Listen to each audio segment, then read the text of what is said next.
Sir. Ladakh के मेरे भाई और बहनों, आज बड़े दुखी हृदय के साथ आपसे रूबरू होना पड़ रहा है।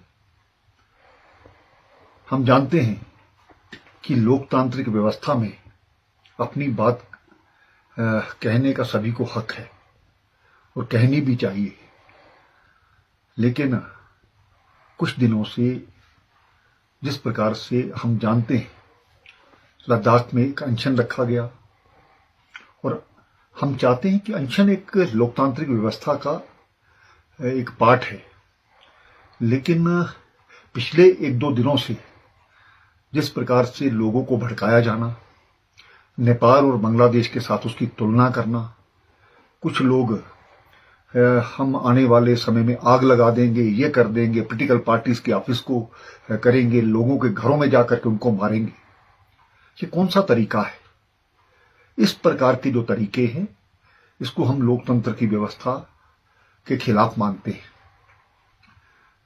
हम जानते हैं पिछले दिनों से जो एक मांगों को लेकर के बात चल रही है, केंद्र सरकार द्वारा इसकी बात मानी गई और ये कहा गया कि बातचीत को दोबारा से शुरुआत की जाएगी। हमने तो कोई नाम तय नहीं किए, नाम आपने तय किए और ये भी तय हो गया कि इस दिन हम बात करेंगे, लेकिन उसके बावजूद वहां पर आकर के एक ग्रुप आता है, धरने में जाता है, धरने के बाद निकलता है और आकर के जगह जगह पर आग लग जाती है, पत्थरबाजी होती है। यह लद्दाख की परंपरा नहीं है। मुझे आशा ही नहीं पूर्ण विश्वास है कि जो लोग इसके पीछे हैं उनकी जांच तो की ही जाएगी, लेकिन वो इस लद्दाख के शांति व्यवस्था को खराब करने के लिए आए हैं, यहाँ का माहौल खराब करने के लिए आए। जो आज कुछ जाने गई हैं वो उसके जिम्मेवार हैं। इस प्रकार के लोगों को बर्दाश्त नहीं किया जा सकता। मैं एक बार ये जो लोग भड़का रहे थे, मैं शांति व्यवस्था की दोबारा से अपील करता हूं और जिन लोगों ने आज के इस सभी व्यवस्था को खराब करने के लिए ये कोशिश की, जब हमने सुबह यहां पर सीआरपी पुलिस को डिप्लॉय किया था, सिर्फ ठीक है एक बंद का आह्वान किया गया उस व्यवस्था को बनाने के लिए, लॉ एंड ऑर्डर रखने के लिए। वहां पर हमारे सभी जो पुलिसकर्मी हैं उनके हाथ में लाठियां दी गई थी, लेकिन सीआरपीएफ के लोग गाड़ी के बीच में बैठे हैं और उनको जलाने का प्रयास किया जाता है। ये कहां का इंसाफ है? क्या हम अपने जवानों की जान इसी प्रकार से जाने देंगे?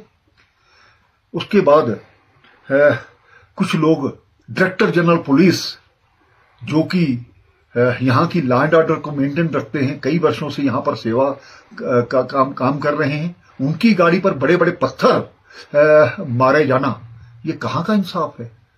क्या इसके पीछे कोई साजिश करने वाले लोग नहीं हैं? मैं लद्दाख के शांतिप्रिय लोगों से ये कहना चाहता हूं, आप इस चीज को समझिए।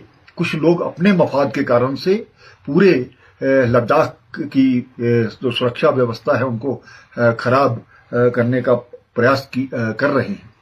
मैं लद्दाख की जनता के साथ हूं, मैं लद्दाख के नौजवानों के साथ हूं और लद्दाख के नौजवान जब भी मुझसे मिलने आते हैं मैंने कभी किसी को मना नहीं किया।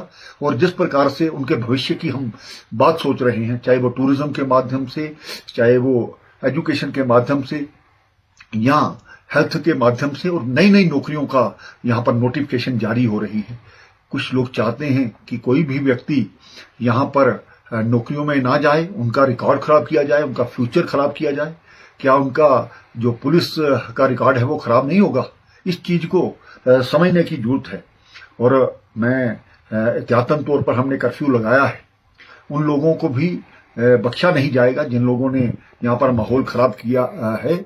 और मैं आपके माध्यम से भी ये कहना चाहता हूँ कि यहाँ पर लोगों की जो इन्वॉल्वमेंट है इस शांति व्यवस्था को बनाने में होनी चाहिए। हमारी जो रिलीजियस लोग हैं, हमारे जो राजनीतिक पार्टियां हैं, मैं उनसे भी अपील करता हूं कि इस प्रकार के जो लोग जो उनको चिन्हित कीजिए, आइडेंटिफाई कीजिए और उनको रोकिए। आओ हम सब मिलजुल करके लद्दाख में एक शांतिपूर्ण व्यवस्था को कायम करें। जो एहतियातन थोड़ा कर्फ्यू लगाया गया है, जो लोग इसमें जिन्होंने जाने गंवाई हैं उनके परिवार के प्रति संवेदना व्यक्त करता हूं, लेकिन आइंदा इस प्रकार से ये सभी चीजें इसके लिए की गई ताकि और ज्यादा यहाँ पर कैजुअलिटी करने का जो प्रयास किया जा रहा था उसको हमने रोका है। बहुत बहुत धन्यवाद। हम सब इसके बारे में सोचें और लद्दाख की शांति व्यवस्था बनाए रखें। धन्यवाद।